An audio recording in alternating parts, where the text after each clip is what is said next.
Who can the president then rely on? Who is Macron likely to reach out to for this premier role now?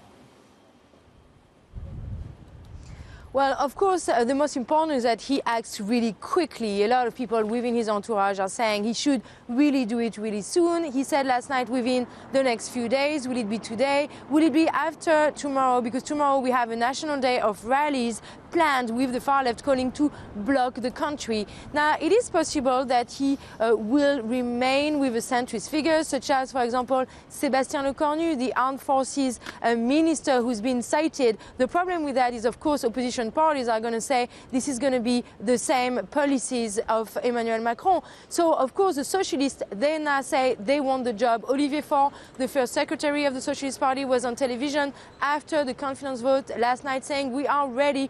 Macron should give us a chance to govern. Of course, the problem with that is that Macron's camp is going to lose the support of some of the moderate right Republicans. Bruno Retailleau, the current interior minister, was also on TV last night after the confidence vote saying he's not going to join any socialist government.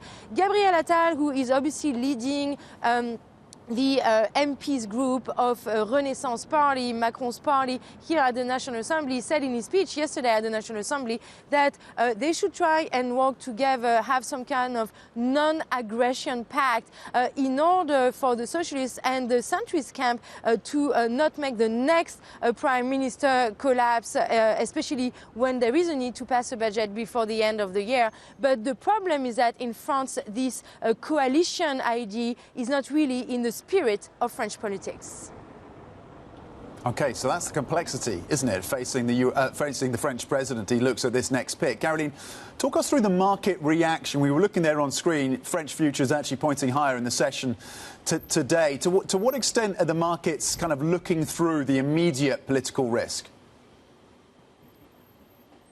The reaction was really muted yesterday when Bayrou fell, because obviously the collapse of his government was mostly telegraphed, mostly anticipated and already priced in by the markets. Now, what happens next, of course, depends on who is appointed prime minister and what kind of budget we're going to see. If it's a socialist budget, technically it's going to be watered down in terms of savings. Francois Bayrou was planning 44 billion euros of savings. The socialists have already proposed an alternative budget with only 22 billion euros of savings, so half of that. So this, of course, may impact the markets as well. We're also going to see a lot of ratings over the next few weeks. We have a Fitch ratings this Friday with a likely downgrade of France from Fitch, so investors will technically watch that.